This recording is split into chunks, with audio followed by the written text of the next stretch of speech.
citizen. Out of many we are world citizens. Same vision is for equal rights and justice for the people them. What's happening to this beautiful world that we're living in? World citizen, lift up your voices. Everyone to another episode of the People Powered Planet podcast, where each week we interview amazing solutionaries. There are so many troubles just besieging our planet that sometimes it can look hopeless. And so many podcasts focus on more and more troubles, and more films focus on, if you thought that was bad, it's even worse. And if you thought that was bad, folks, it's even worse than that. And you can start getting really depressed. But what we do here at the People Powered Planet is we realize that our visions, that what we picture can help build our reality. And so, despite all the terrible calamities besieging our planet, we focus on solutionaries. What are the images of how we can actually build a better world? What are the ways that we can actually make a difference and turn this around so that our planet and our wonderful, beautiful world we have of nature can survive and thrive in the beautiful opportunities that are ahead, if we can just get our broken nation state system out of the way. So today we have an amazing solutionary, Maja Groff. Maja Groff has really dedicated her life to really finding out how we can fix this broken world. And it's not only me saying that she's a great advocate of this, she and her three-person team were one of the recipients of the Global Challenges Foundation. They had a multi-million-dollar contest for who's got the best ideas for how we can create a better way to run this planet of ours. And her team, out of thousands and thousands of applicants, of course, with all the funds there, they were one of the three winning teams that collaborated in receiving this prize. Maja is a Hague-based international lawyer. She works on multilateral treaties and criminal tribunals and on models for how we can create a better planet. And she's the co-author of Global Governance and the Emergence of Global Institutions for the 21st Century.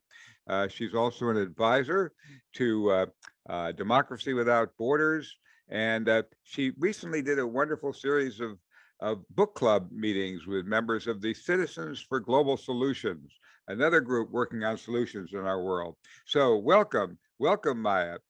Pleased to have you on our podcast. Thank you so much, Arthur. It's really lovely to be here with you and everybody. Nice to see everyone. So let me first have you tell me a little bit, how did you get started? When in your life did you realize that the solution came to, when did you discover what the key problem is that's causing so many challenges in our world? And when did you start thinking of solutions? It's been an interesting path. I grew up in a very small town in rural Canada on North Vancouver Island, but it was a very multicultural town with people from all over the world who lived there, and a really lovely community. So I was in very international environments from a very young age. And then I had the pleasure and the privilege to go to United World College, Pearson College in Victoria, British Columbia, which was focused on educating young people for international peace through international education. So from the age of 17 to 19, I was with students from 75 different nations at this school, of just 200 people total. It's a wonderful movement. If many of you may already be familiar with it, the United World College movement, but that was really, for me, such a formative experience, being with students from every corner of the world, really, and including, refugees from various places, who had been displaced for various regions, and just people with such diverse life experiences, and really getting a sense of what was happening on the ground around the world and different cultural perspectives. Then before you move on to the next part of that, let me just say I'm thrilled to hear that, because my own daughter, Aura Canagus, who runs the American Friends Service Committee office in Washington, D.C., She attended the United World College, Arm & Hammer United World College. She was the original starter. And she attended the one in New Mexico. And you're right, it's an amazing experience for a young person to be in the middle of an environment with people from all over the world. Such an eye-opening and incredible experience. So I'm thrilled to hear that you came out of that background, and that helped open your eyes to the world. So continue with your journey. Yeah, absolutely. And even before that, you know, I mentioned my small town, which was actually very international and cosmopolitan, even though it was just 5,000 people. But in Canada, with the multicultural kind of environment, and then also there was an exchange with Japan, with the British Columbian government. So I went to Japan when I was 15 years old, and still have a beloved host family in Tokyo. So I guess I had this feeling that the world is really one country from a very young age. And Beautiful, then, beautiful. then the international environment for me became just my community and where I felt most comfortable and most enjoyable and most exciting. So then I went on to study, you know, I did cross-cultural studies at Oxford and Harvard, and did comparative oral literature traditions of various societies, which was so enjoyable and wonderful. And then went into law school and naturally gravitated towards international law. So that's when I started my legal professional practice. First, I started in corporate law in New York City, and that was a very interesting education. And then soon after that, transitioned to international law in The Hague, where I've been practicing now for about 15 years. And from that perspective, I really saw sort of the beauty and the vision of a lot of the early legal practitioners in the late 1800s, early 1900s. For example, there's a lot of foment just before the First World War by peace activists and transnational civil society and peace activists, you know, trying to advocate for world peace through world law, through international arbitration, for example. And so when I came into contact with these various Hague legal institutions, where I've been based for many years now, you know, you just saw this incredible vision that especially these early advocates had for international law. They saw this path that humanity was on. They had this very clear vision. So kind of going through those historical layers of international law, I found so inspiring, and then very much kind of connecting with my passion for international, you know, bonding and community. And then it sort of the pieces fell together in terms of, okay, we've lost a lot of the vision, especially the early vision of international law, I would say. In terms of really working, you know, much more systematically for peace. And I do believe that we have the tools now to create a much more durable peace. We just haven't activated them. And again, it's partially because of this historical amnesia and losing some of the original vision and thread of international law in particular. I'm so glad you mentioned that amnesia, because you know, when we show our film, The World Is My Country, about Gary Davis, no one remembers that there was a powerful movement at the end of the World War II for creating world governance, and that in fact a large number of senators and so on were endorsing it, and we, even in our movie, Churchill, who was the major proponent of the war and our key architect of World War II, said that whole war was completely unnecessary. It never had to happen if the League of Nations had gotten going and if they had gotten the international law things. And that was because it lost by one vote in Congress. Imagine that, because of one vote, all the key architect of World War II says the war wouldn't have happened if we'd had that global institutions going there. So, you know, it's really phenomenal that people have kind of lost that, and our movie is helping bring back that vision. I'm curious, when you talk about having practicing international law, what does that actually mean? How do you practice? Who are your clients? What do you do in international law in your practice? Yeah, so I've had a range of different positions and engagements, but a main organization I worked at for 11 years total is a very old international treaty organization that predates the UN. It was actually founded in 1893, believe it or not. It's called the Hague Conference on Private International Law.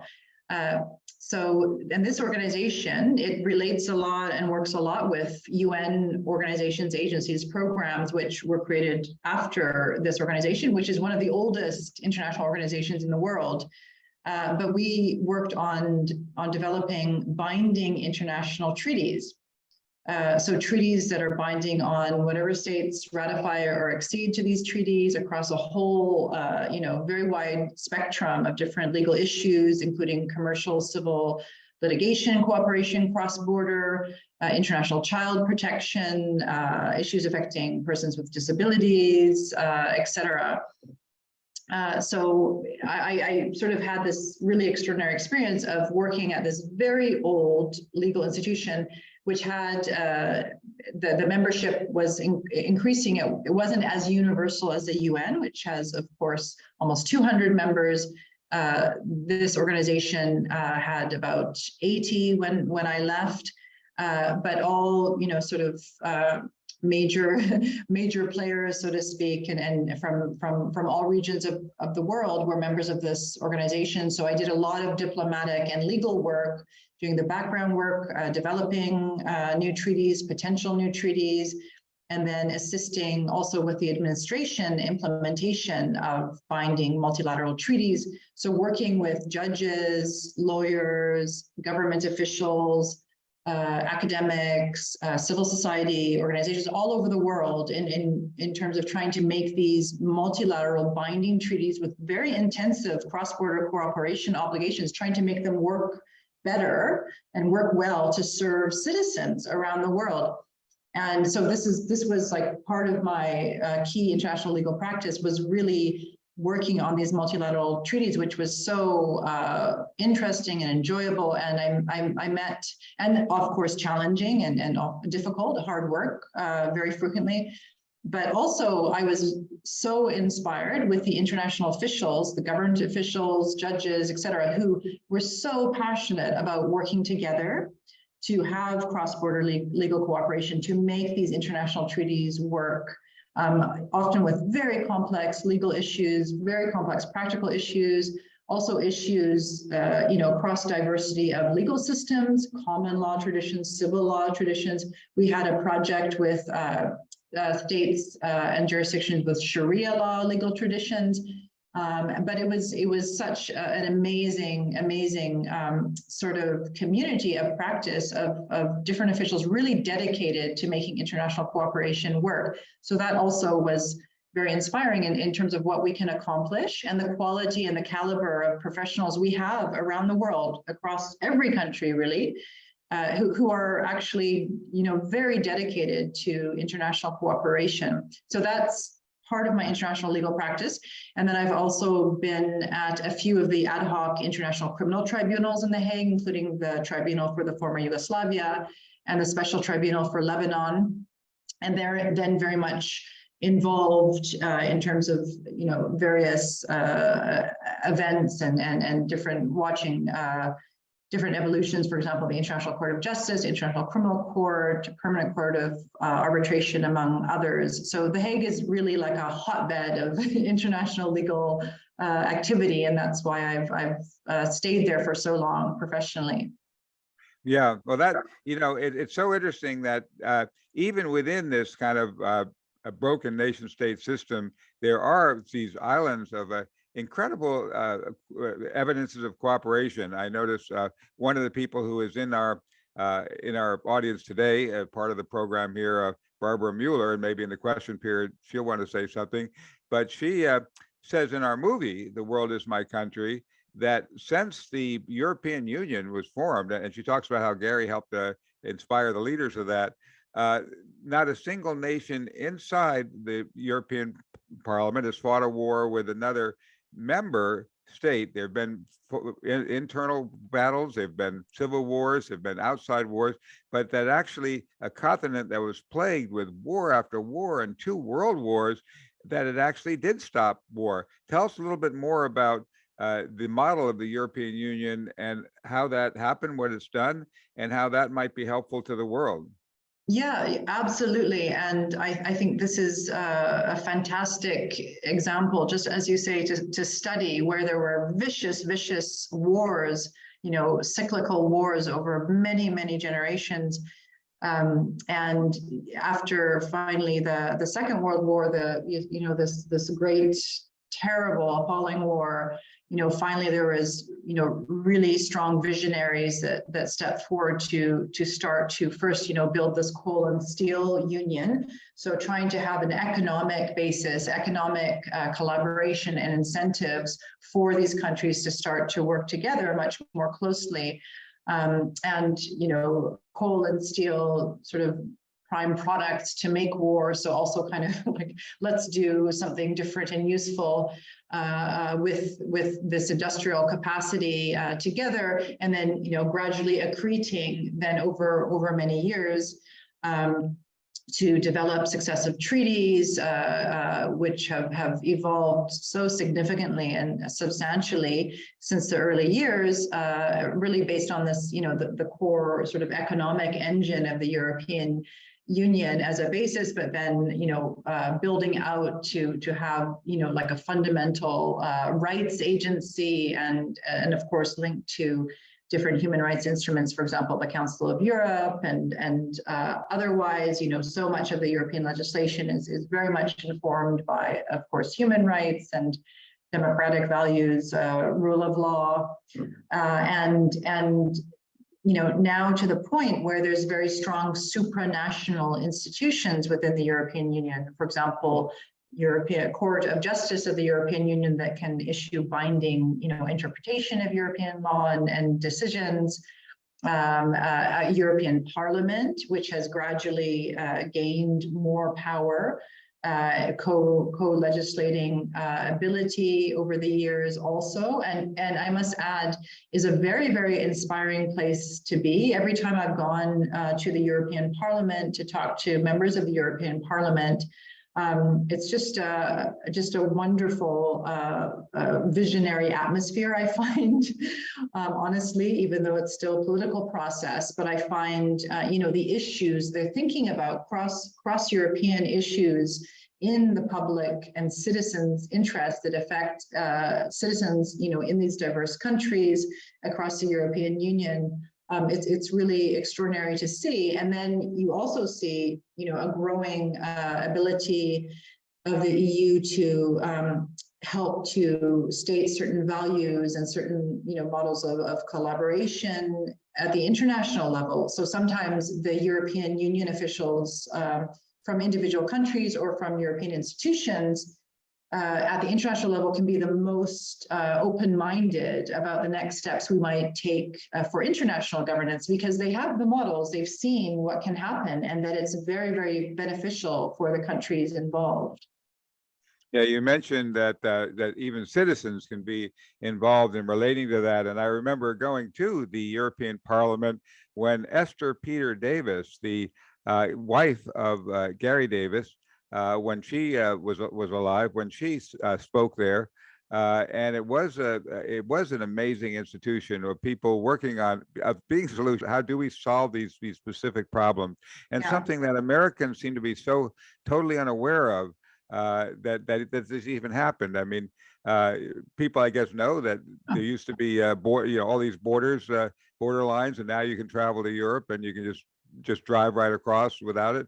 But they somehow don't get the significance. Tell us a little bit more about how that could actually is expanding beyond Europe, and how that could be a path toward creating global governance that could stop some of these crazy wars that we're having and keep them from happening in the first place, as Winston Churchill said.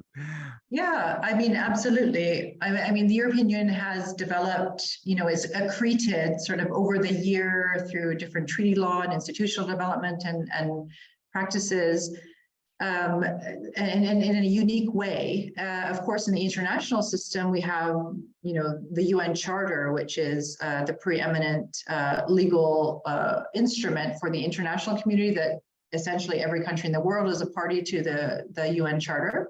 And I would just recommend to everybody to reread the Charter. It sounds strange. It's a legal document, a treaty, but it's unbelievably inspiring. It is such a beautiful, beautiful, beautiful document. And it is still, it is still such a strong foundation for like our next, in my view, for our next steps forward as an international community. And this is sort of the premise of our book. Okay, if we took our 2020 book, if we took the UN Charter as sort of the basis that's universally agreed, essentially, then what would be the next logical steps to strengthen the key provisions of the Charter, the vision of the Charter, really what it was intending to do, which was to end war, was to strengthen social and economic cooperation around the world for the freedom, dignity, well-being of all peoples. But I think, yes, the European Union, it's an incredible and really inspiring case study. I think there should be more study visits, for example, by American officials and government officials, also by citizens, to actually go and see the European institutions, to learn about the history, because it is deeply inspiring. And of course, with the foundation of the EU, it was always meant to be interlocked and supportive and mutually reinforcing with the United Nations. So there's also that very profound linkage, about really working together to create international peace and prosperity in the world. So I think there's many different parts of EU as it exists now that could be looked at as models for the international system. For example, the Court of Justice of the European Union, is that a model, for example, that could be drawn upon for the next generation, next iteration of the International Court of Justice within the UN system, which hasn't been reformed in over 75 years. Since the adoption of the Charter, for example, but I would not just take it as a model to cut and paste. I would really think it through. I would study that model. What could we even do more at the international level? What would be suitable at the international level given the demands of international society? So definitely so many lessons within the EU, so many inspiring steps forward, which we have the luxury at the international level to learn from and take from, but we can make even more progressive changes, for example, or different aspects at the international level than have been done at the European Union, for example, if we want to. Well, you mentioned that the Charter of the United Nations is a treaty, which many people don't quite realize. And the U.S. Constitution says that treaties shall be the supreme law of the land, the supreme law of the land. And yet we see, and the Universal Declaration of Human Rights codifies the guarantee of human rights that are in the UN Charter. The UN Charter mentions multiple times that human rights, protection of human rights is key. And yet we find those constantly being violated, and that the U.S. seems to ignore the fact that it's got a binding obligation there.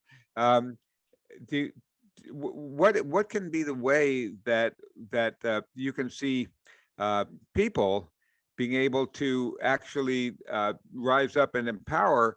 I mean, if we the people create government, in fact, this might actually be a good time to play a little Gary's clip where he talks about how we need to have some bottom-up way of trying to create international law beyond sitting here waiting for the nation states to do it. Because here we see in the UN, how's it going to reform itself when it's got this veto power of the big powers, and when the big powers keep not wanting to create global governance above their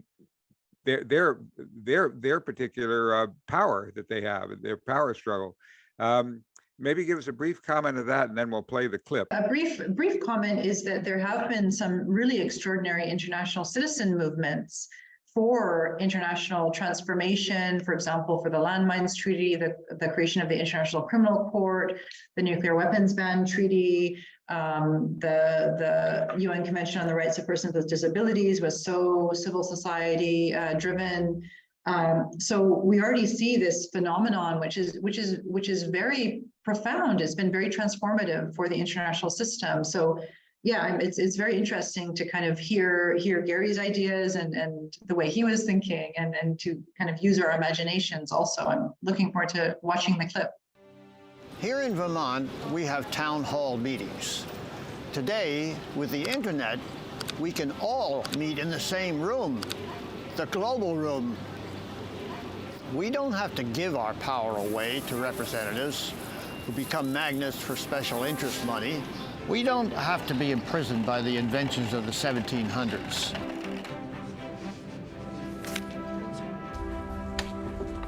We don't need a middleman. What if we invent a governing system in which each of us can participate?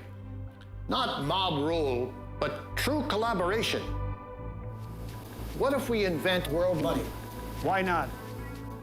We humans are an incredibly ingenious species. Why squander our genius on inventing smart bombs to do ourselves in? Why not use our great ingenuity to invent SmartGov, a way we can all interactively and intelligently and heartfully govern our communities, our regions, and our world.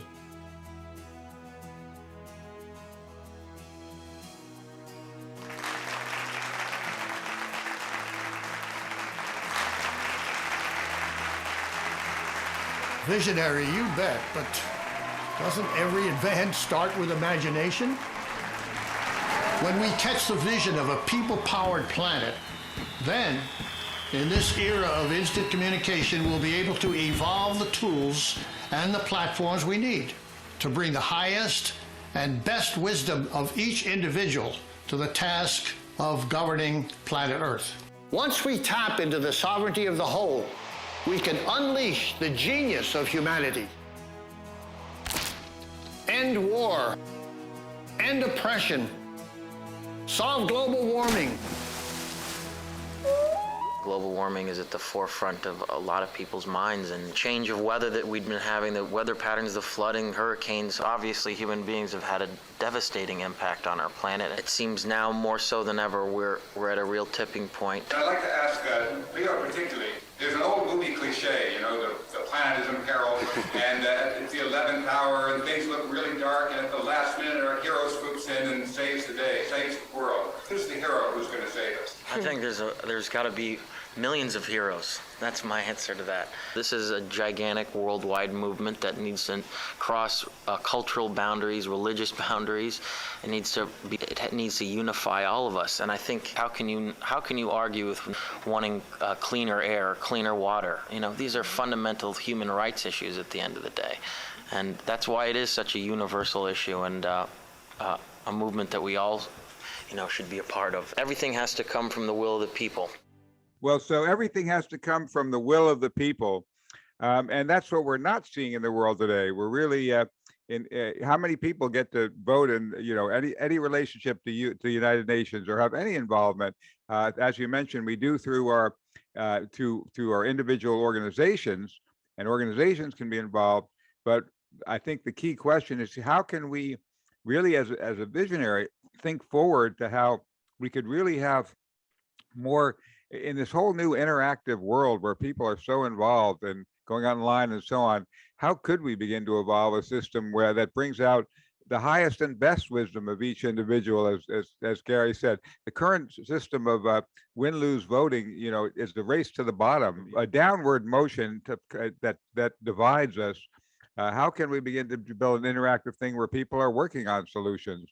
Any thoughts to some sort of future vision for how we could evolve of what Gary called the people-powered planet? Now, exactly, technology gives us, you know, so many more tools to connect people around the world, but we are missing sort of this vision of very strong international cooperation and unity, transcending national divides. I mean, we have it among some segments of society, but for example, in many countries, there's a lack of education and exposure to the international understanding, different cultures, different regions, and then the opportunity to have exchanges. So, for example, one of the very extraordinary drivers of creating a European identity was the Erasmus exchange program within the European Union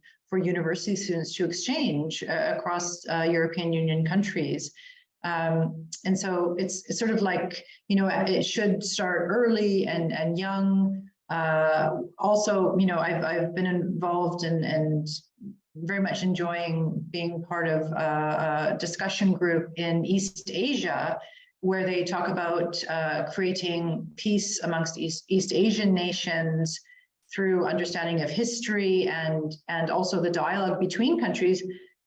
Because, for example, history books tend to be very nationally focused on just a single national, but they tend to be very, also focused on the wars, which, okay, yes, it's important to teach something about the conflicts to avoid, obviously, but also what about the history of cooperation?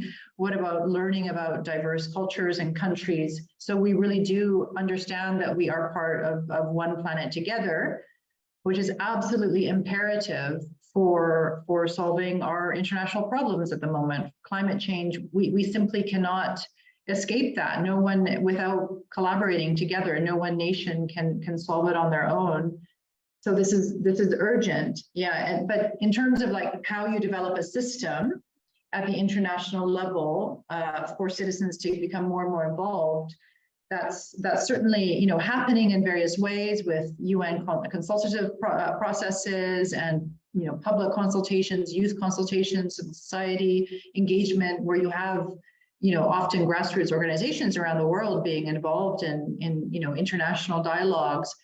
But yeah, there's so much more need for citizen to citizen connection, dialogue, and then starting to deliberate about the various issues that are collectively confronting us. There have been some very interesting citizen assemblies put together for climate change issues, including one at the international level at UNFCCC, at one of the COPs recently. There was a global citizen assembly, and there's proposals. I shared the link earlier for trying to, what are the next steps that we can include global world citizens' perspectives in UN processes at the moment.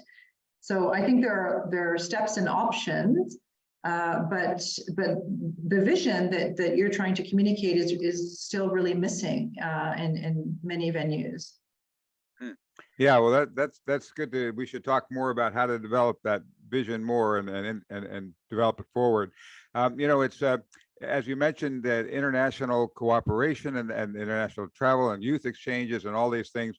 I'm reminded that some of the people on the podcast here, like Ozwem, have been very involved with Rotary International, and he's just had one with that over 1,000 Rotarians signed up for this mega meeting with the incoming international president of Rotary, and he's got others coming up. We also have people here from Citizens for Global Solutions, and they have been so active in focusing on just the kind of issues you're talking about. Before I turn it over to the questions, let me ask you one more question. As you had the book club of the Citizens for Global Solutions, reading your chapters together and discussing them, did your ideas evolve from that experience? Were there questions or things that people raised that moved your thinking forward? Was that process simply a matter of your teaching us and Citizens for Global Solutions, or was it also something beneficial to the emergence and development of your ideas?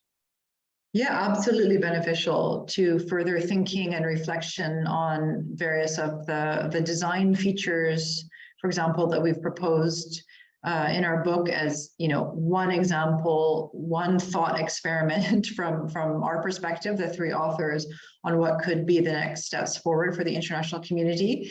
So yes, it was a very enjoyable and rich discussion. And we had, even though the book is about 500 pages, we still had space limitations. You can't get into all the issues that are really important to explore.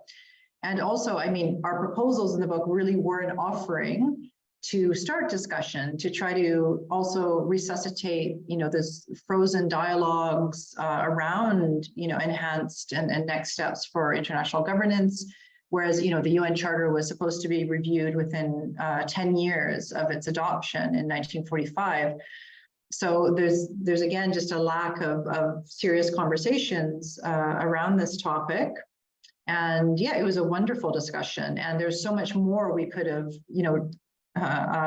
gone into and gone deeper and deeper into, various issues, various dimensions.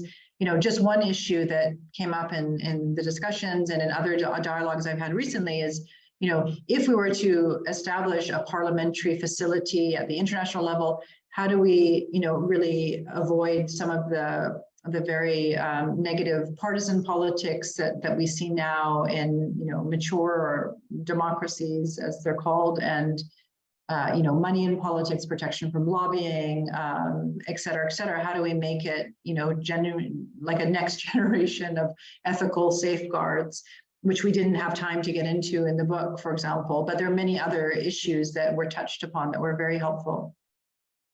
Well, what I really love about you so much is, while many people have been, advocating, oh, we ought to do this and we ought to have a way to govern our world, you've been in there doing it at the nuts and bolts level. You've been connecting with things, and you're just such a rich source of information and such an inspiration to all of us. So with that, I'm going to turn it open to questions and invite other people to tap into that wealth of experience that you have.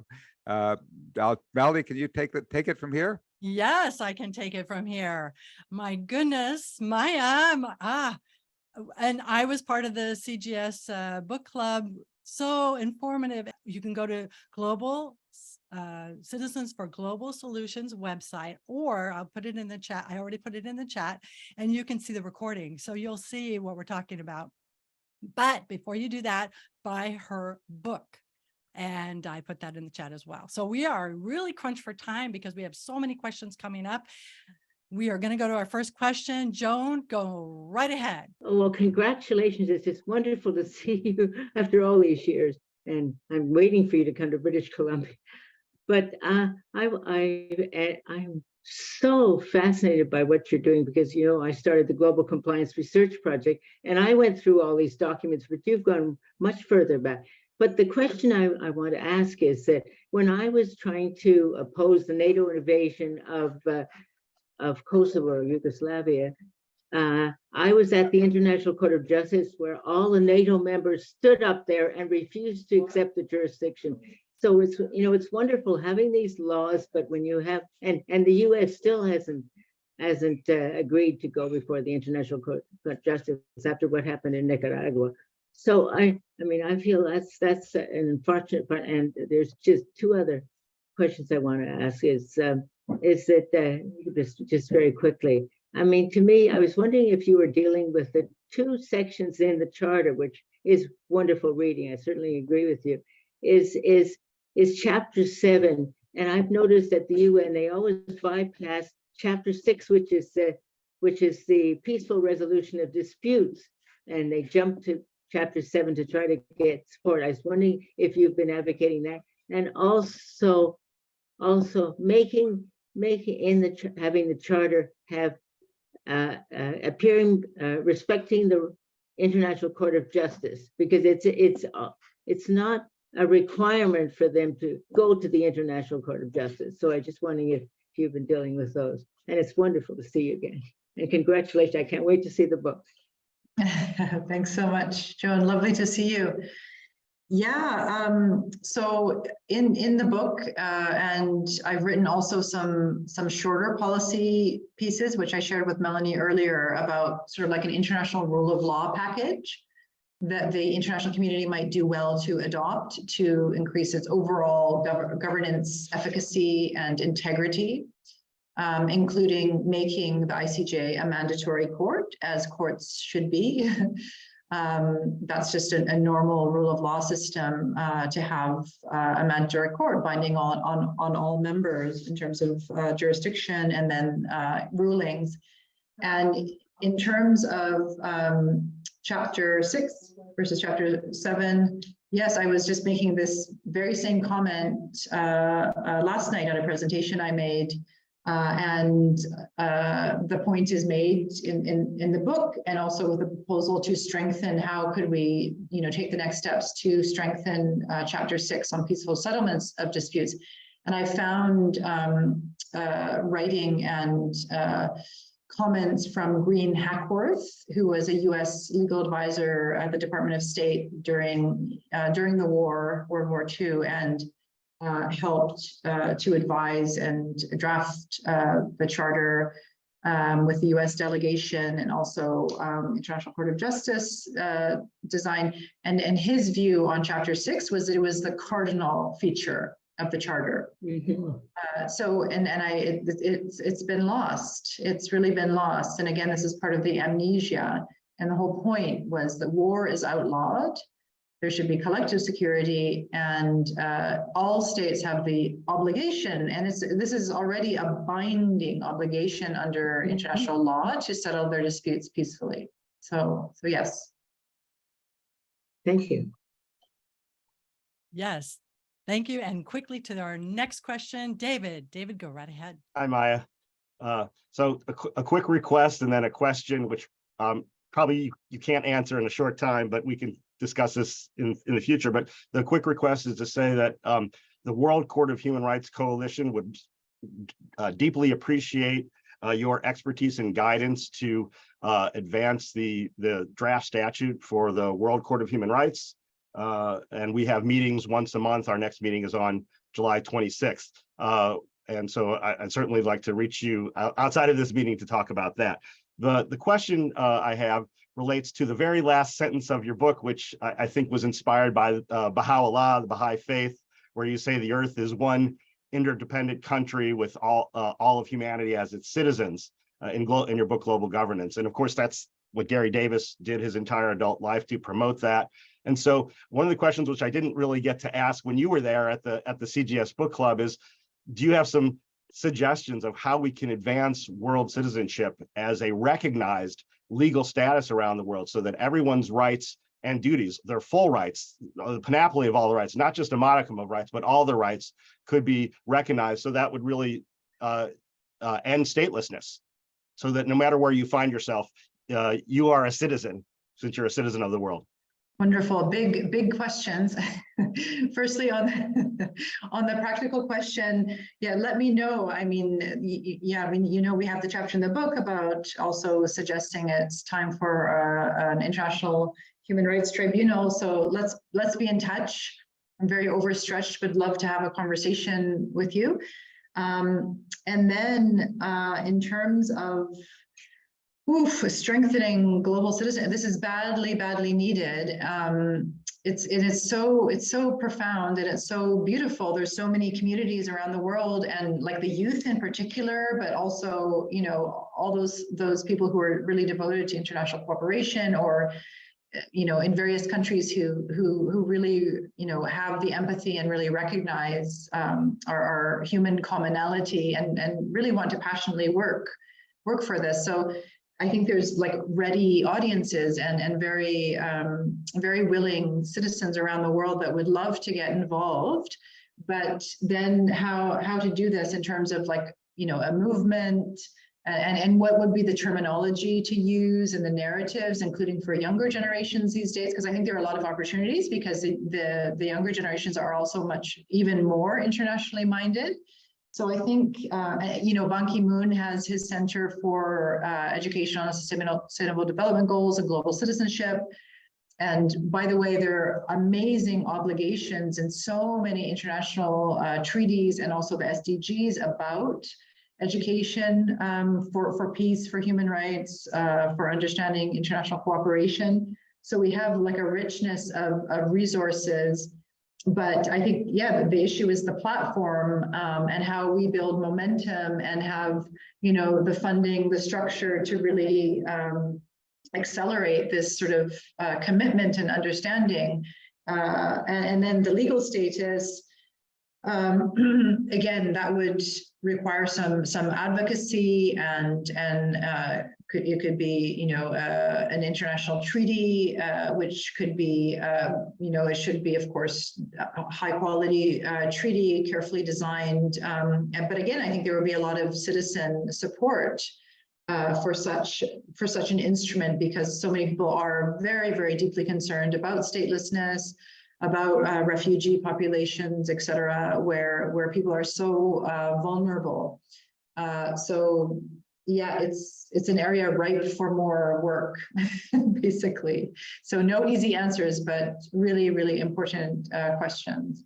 Yeah, and great advice. And I do hope you'll squeeze in time for the World Court of Human Rights. That would be awesome. Okay, Michael, you're up. Oh, hi, Maya. Wonderful talk. This is really fantastic because I'm so interested in where you are at The Hague, and it's such a cosmopolitan hub. So my question had to do with the EU's relationship with Switzerland, which is not an EU member, and the UK, which has left the European Union. So if you could comment on that and see what might be done or what's happening now.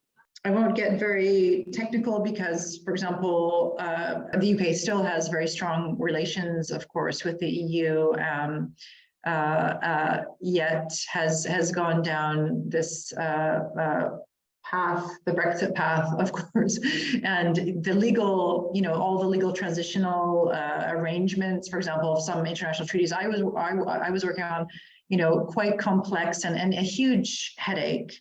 So thankfully, I didn't have to take care of any of that. I'm very grateful for that. And also the various EU very complicated arrangements to leave as they did. And then, of course, Switzerland has never been a member of the EU, but yet, has a whole host of different legal and cooperation arrangements with the EU that are quite extraordinary. So, it just shows like how close the international cooperation arrangements are, within Europe, even if countries aren't officially a member of the EU, and how influenced indeed they are by EU norms and regulations, but also the benefits that those countries see in very close engagement with the EU. So in terms of like future forecasts for what's going to happen in the UK and will they rejoin the European Union? I mean, who knows? The country was so split by a narrow margin. The financial effects have been very serious, of course. So it just, depends on how leadership evolves there, and maybe, after some time there'll be reconsideration. Because certainly, from my vantage point, there was such a lot of room for maneuver of the UK within the EU. It was such a respected state within the Union to show really strong leadership within the European Union, and the benefits were so multiple. So we shall see. I'm not holding my breath.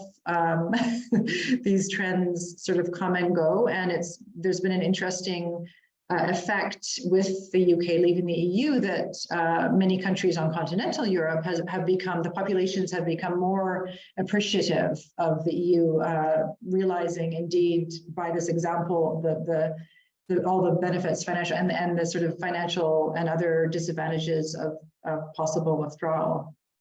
Yes, you don't know what you have till you lose it.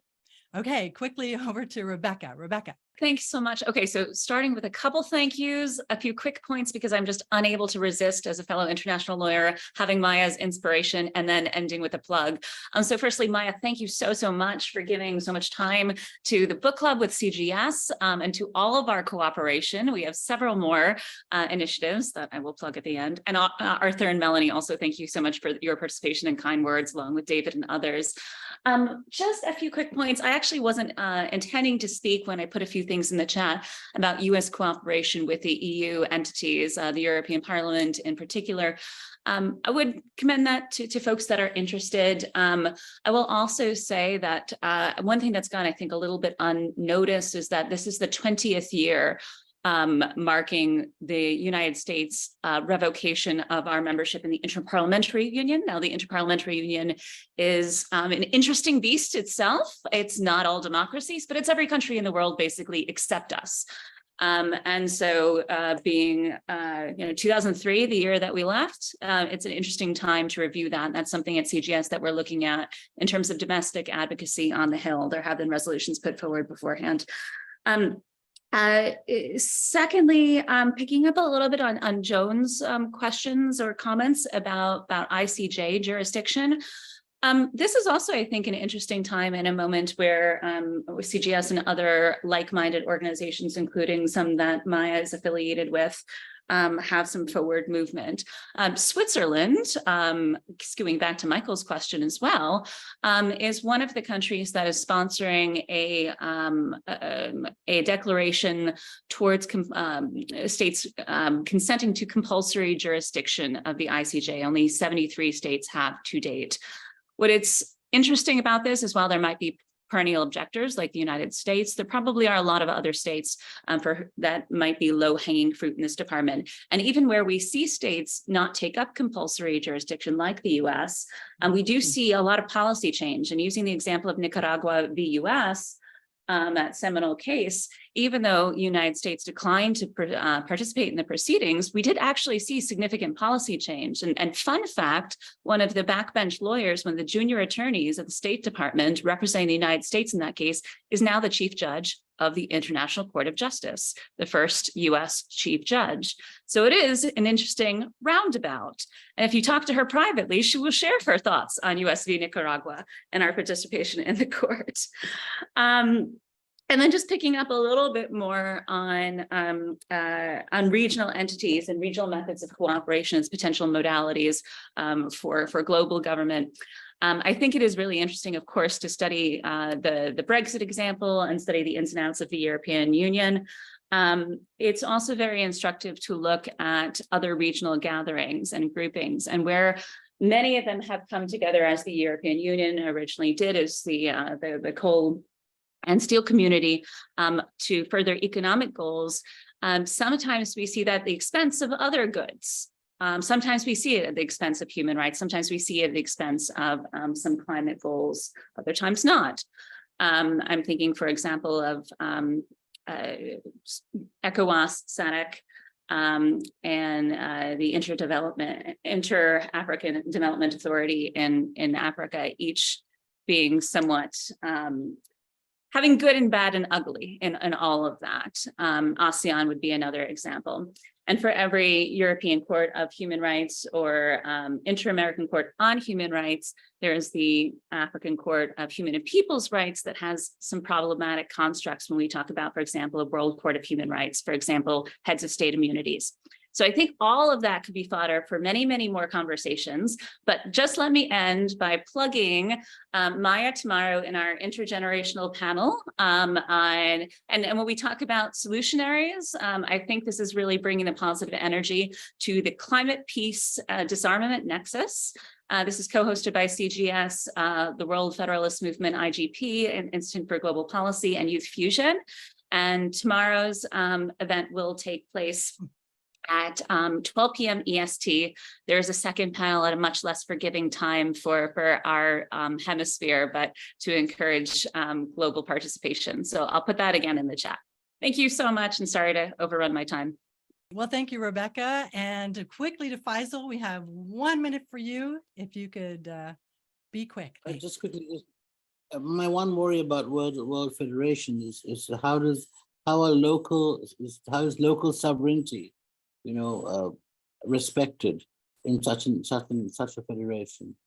How do local communities, etc., protect their resources and whatever from like globalist intent?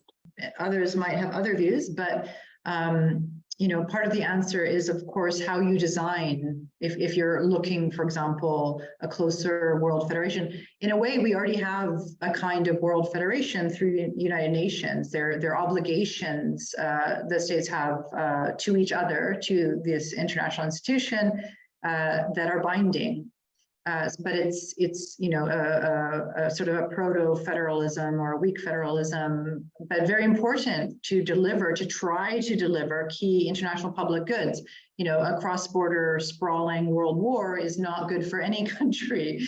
Climate change, of course, we have extremely weak, sadly, governance there, is not good for any nation, violations of planetary boundaries. So the first point is sort of like proper, good, effective global government will deliver global public goods for diverse localities and shouldn't be in contrast to diverse localities. But then in the design, within the European Union, you have the principle of subsidiarity.